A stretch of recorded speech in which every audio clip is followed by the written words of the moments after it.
We'll move into something that I believe before breaking off into more complex, although they all are complex, um, but aspects of things in mental health that I just like to sit out as reminders because I felt uneven.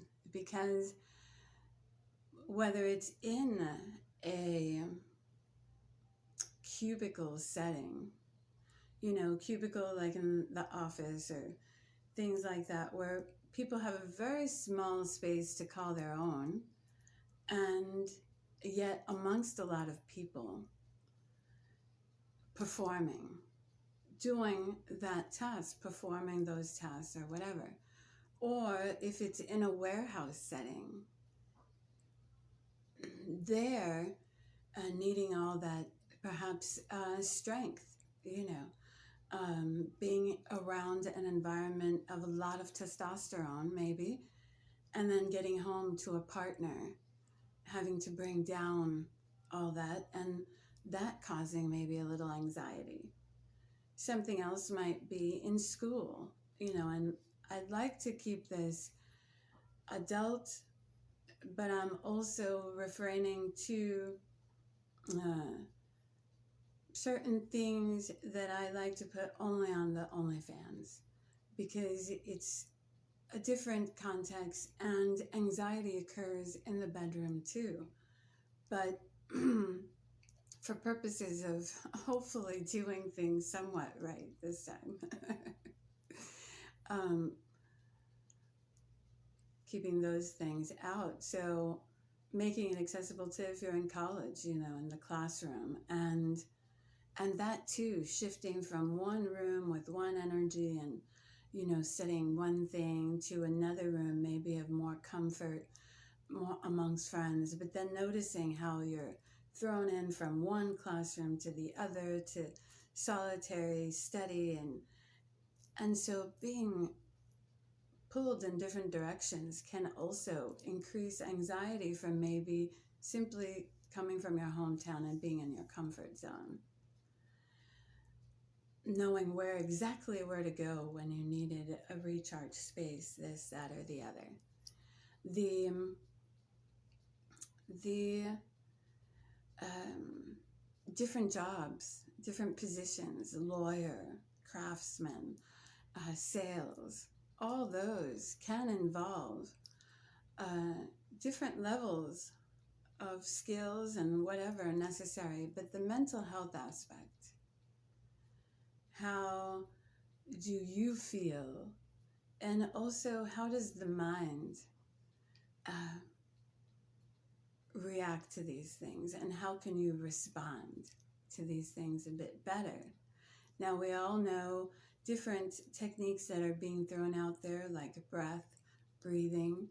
I'm a big fan of not calling it work, so not. But the advantage of that is simply that you're able to get out of that, the body and the mind taking over and preventing you from deciding, okay, I am out of balance and this is what it feels like. And now, how can I bring myself back? And you can breathe, and there are different techniques that have no dogma, you can research them scientifically, you can research them to see if they have any neurological benefit on your own. But the main purpose is really to bring you back. Because in high anxiety, you're not really yourself, are you? Or for some people, sometimes they'll say, well, if I'm not anxious, I'm not myself.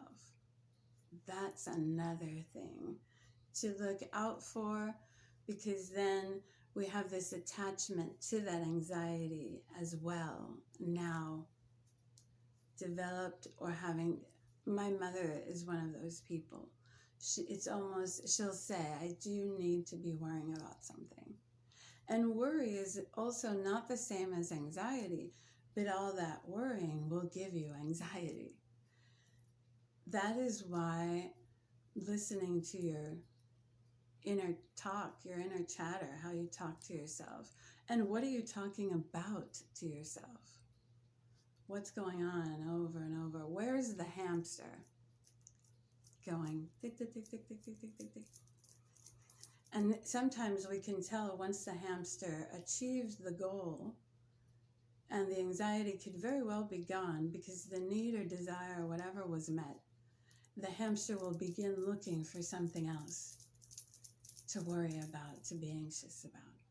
So those are nice keys to just, it's about getting to know yourself. And some people might say, well, Shakti, I've gotten used to this. This is the way I am. They become a little bit more home bodies, more basic, and I do this, then I come home and I game, but there's very little social interaction. Some will make it very solo as far as their jobs and minimal interaction, and they'll adjust their lives to this part of their persona, which is the anxiety, because they now ego has attached itself and grown through there or whatever. Or you just got used to feeling anxious. And so when you don't feel anxious, something must be wrong. And so that, again, is very limiting. All those are very limiting to just live through that one thing, one part of our particular lives. And that is how it's shaped for many people, not because you manifest your reality or things like that, just pure coincidence. Let's say of course, there are no coincidences in my belief system either, but let's just say, if you observe without looking for it, from a neutral aspect, you will see the negative similarities and the patterns, the negative patterns, where these people who have attached to that anxiety in that way will produce always these very difficult challenges for themselves. And we also find anxiety then affecting health,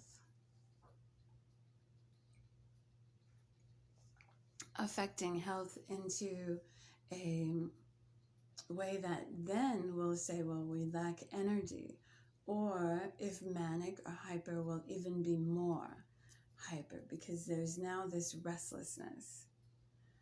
Those things too, we have to watch out for, because once it goes into the health, then are we getting sick more often? When there's depression, the immune system tends to be weak. When there's anxiety, almost a similar thing. More bacteria is produced, more this, more that. And so for people that have tummy issues, for people that they feel like their nerves at their stomach, that might cause other health issues. For other people, it might be, again, maybe impotence or something like that, or ED or something for men.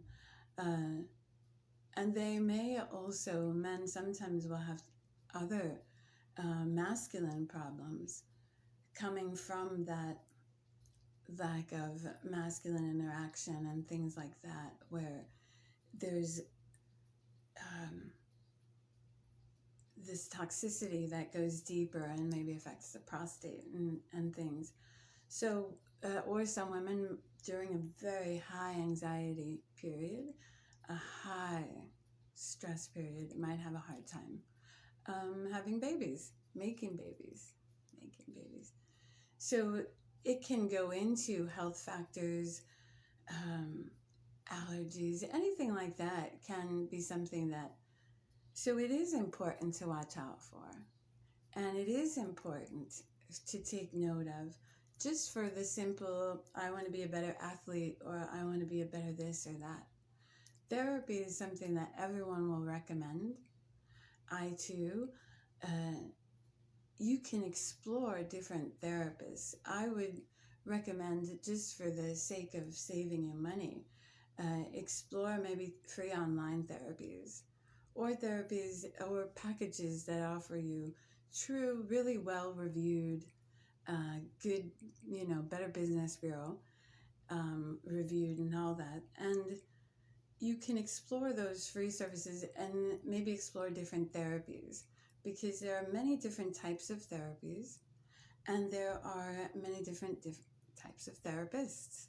And so some you will constantly see in the reviews that they were really good at this or that, or their specialty might be something. I went to one doctor who's really, he was very well known for treating troubled teens and suicidal teenagers. And so I thought, wow, if this person works with this, I think they could work with me, because a suicidal teen is just, a